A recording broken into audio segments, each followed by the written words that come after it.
पर संविधान की अच्छाइयां गिनाने नहीं जाऊंगा, क्योंकि मुझे लगता है कि संविधान कितना भी अच्छा क्यों ना हो, वो अंततः बुरा साबित होगा अगर उसे इस्तेमाल में लाने वाले लोग बुरे होंगे।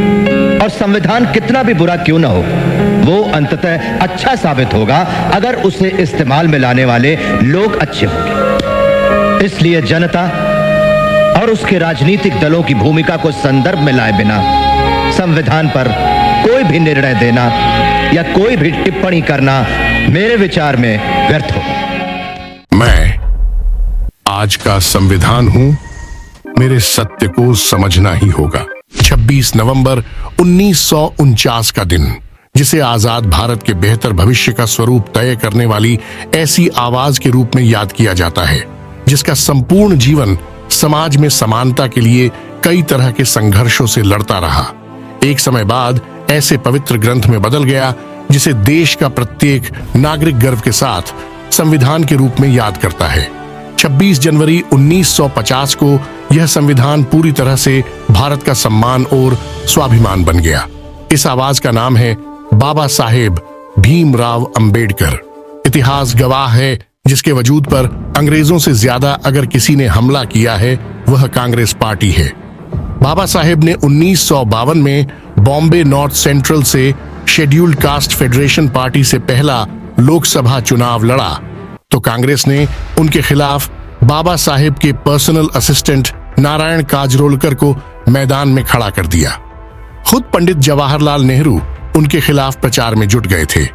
साम दाम दंड भेद से बाबा साहेब को हरा दिया। बाबा साहेब ने 1954 में भंडारा सीट से लोकसभा का उपचुनाव लड़ा, लेकिन दोबारा पंडित जी ने कांग्रेसी उम्मीदवार उनके खिलाफ उतार बाबा साहेब को लोकसभा में जाने से रोक दिया।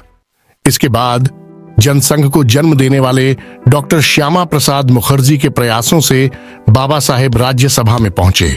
देश की आजादी के बाद भी बाबा साहेब के खिलाफ कांग्रेस की इसी मानसिकता का हमला जारी रहा। उसने देश में आपातकाल थोपकर संविधान को बंधक तक बनाया। यह सर्वविदित है, कांग्रेस जब तक सत्ता में रही जानबूझकर बाबा साहेब को भारत रत्न से भी सम्मानित नहीं किया। जब केंद्र में भाजपा समर्थित वीपी सिंह की राष्ट्रीय मोर्चा सरकार बनी तो सबसे पहले बाबा साहेब अंबेडकर को मरणोपरांत 31 मार्च 1990 में भारत रत्न से सम्मानित करके देश और समाज के प्रति उनके अमूल्य योगदान को नमन किया गया। देश में लंबे समय तक कांग्रेस का शासन रहा। इसी वजह से संविधान दिवस मनाने में 65 साल लग गए। आइए अब आपको 2014 से देश की उस यात्रा पर ले चलते हैं जिसे मोदी युग कहे तो बड़ी बात नहीं होगी। मोदी सरकार ने बाबा साहेब की समाज में समानता वाली परिकल्पना को पूरी तरह से जमीन पर उतारने के लिए एक के बाद एक बड़े कदम उठाए। 2014 में प्रधानमंत्री बनने के बाद नरेंद्र मोदी के नेतृत्व में 19 नवंबर 2015 को सामाजिक न्याय और अधिकारिता मंत्रालय ने 26 नवंबर को संविधान दिवस के रूप में मनाने की अधिसूचना जारी की गई। साथ ही बाबा साहेब अंबेडकर की तस्वीर भी संसद में स्थापित हो गई। 13 अप्रैल 2018 के दिन का जरूर जिक्र करना जरूरी है जब प्रधानमंत्री मोदी ने 26 अलीपुर रोड, जहां डॉक्टर अंबेडकर नेशनल मेमोरियल का शुभारंभ किया।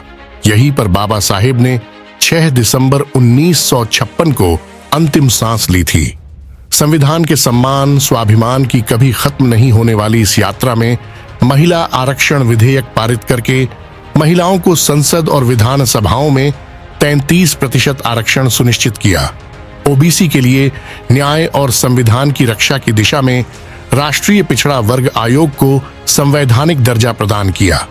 साथ ही आर्थिक रूप से कमजोर वर्गों के लिए 10% आरक्षण लागू किया।